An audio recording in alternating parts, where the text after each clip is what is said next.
Hello guys, this is TJPlaysNow, and today we are back with another episode of a Let's Code, learn how to code on Diamondfire MC. Server IP always up here in this top right hand corner. And today we are going to be going over some player join stuff, like what do you want to do when the player joins the game, and how to make your code more sufficient if you play on here more often. You're probably searching for this video, but want to make your code sufficient, want to make it so that way when you give items they go to certain spots, and want to say hi to the best way possible. Well, I'm going to show you guys how, and it's going to be real fun. So we're going to go ahead and first make the event, and then we're going to set a variable down. Now this variable is fairly simple. We are going to be grabbing a variable item and a text item.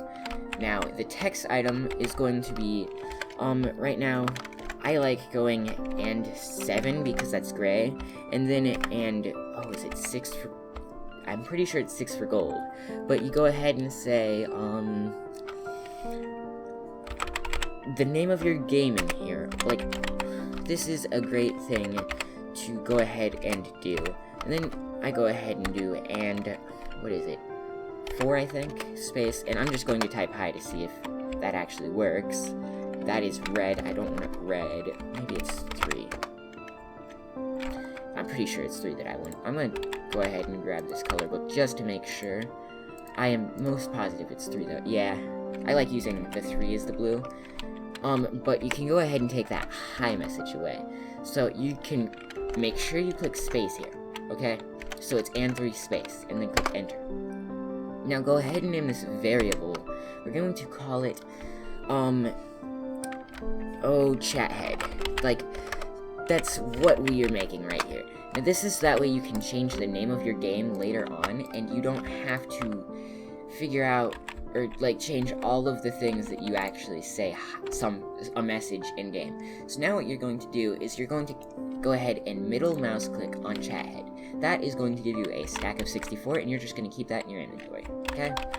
Alright, so now we're going to go ahead and add some player actions to send messages to the player, obviously. Now this could be whatever that pertains to joining the game.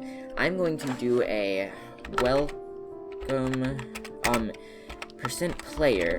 This is a really helpful thing. Now, this says the player name that made this event happen. Now, what I mean by that, there is a whole bunch of different events like this, or like a whole bunch of different casters, I don't know what you want to call it.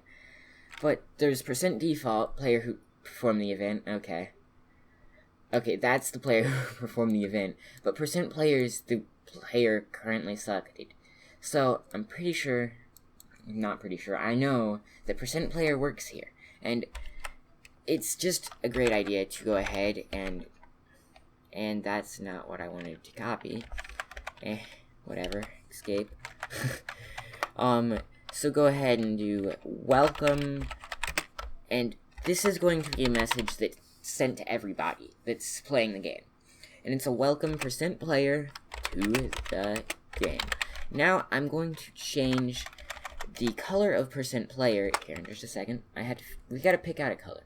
I like using gold for the player, but truthfully it's whatever you want to choose. You could even underline the player name, but I'm gonna use and 6 because it just looks beautiful. So go ahead and do and 6. Now once again and 3, but you don't have to do and 3 for the head. I just chose that color because it looks cool. Like, it really does look like a good message color, but you could just choose the default white if you wanted to. But if you do it the blue, it makes players know that it's your game. Now, I would love to see this used by default for all players. Now, come on. If we could get everyone to do that, that would be amazing. And you'd be able to do amazing things. But now, when we go ahead and do /mode space play, it says, welcome TJ Games to the game, and it also says test game. And what you didn't realize was that space is actually incorporated with the thing, although you can't see it there. Here, what I'm talking about. Let's type in dev. So, right here, there is some invisible stuff. There's a space that you can't see, and there's also the and3 that you can't see. But those data tags are kept there. And some people could be hesitant about doing that. Now, this does work, and I would go ahead and keep it. Now, you could, like, recolor all of these things if you really wanted to, and I guess it works.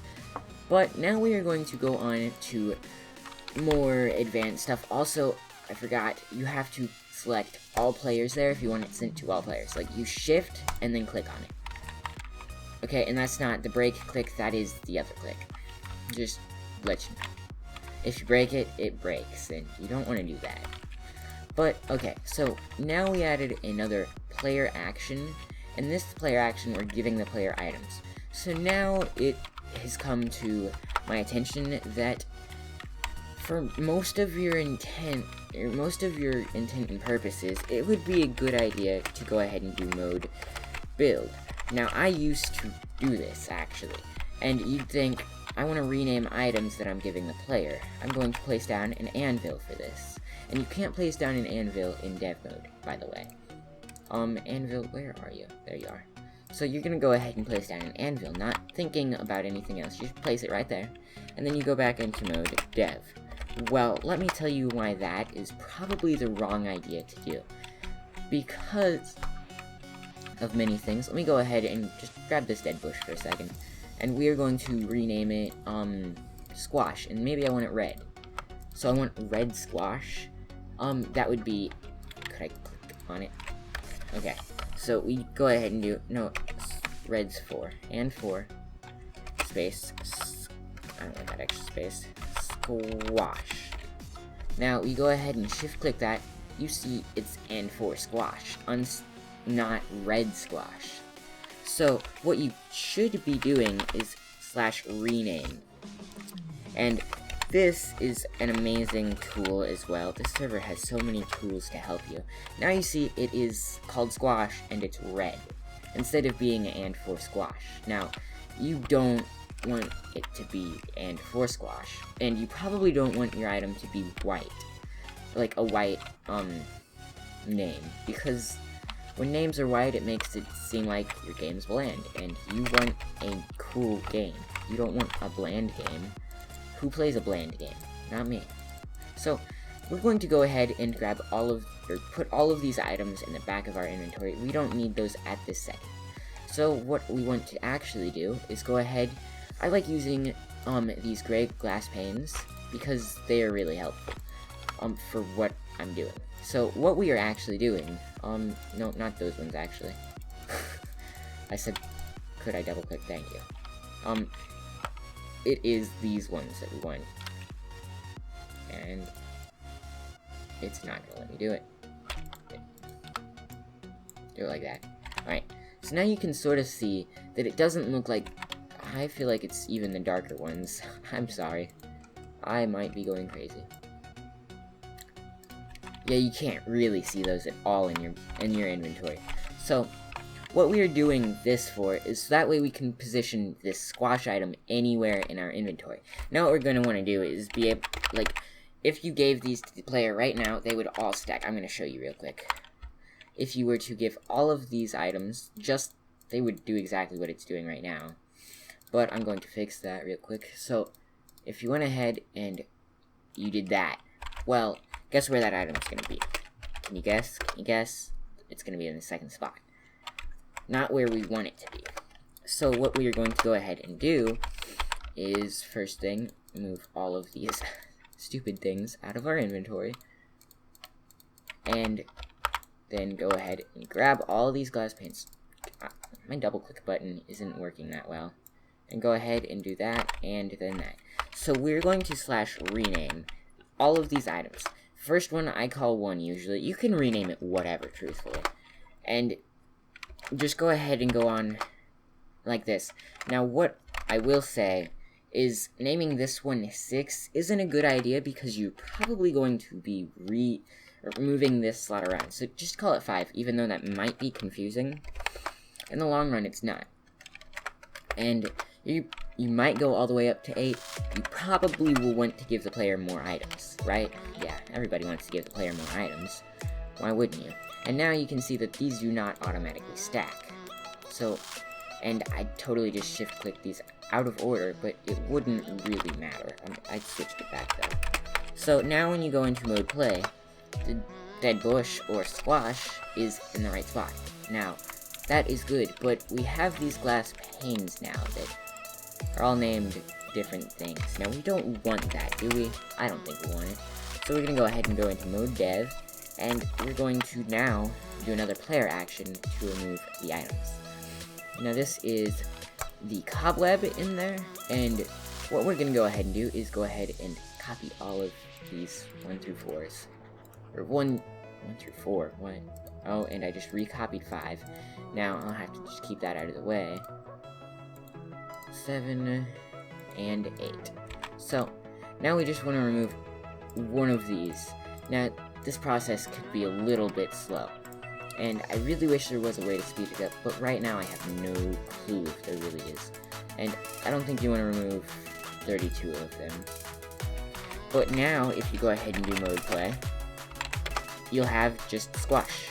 And I once, like, they changed this in the last update, I do believe, that you had to actually have a player action remove item per item. So that means you'd have to have 8 of these.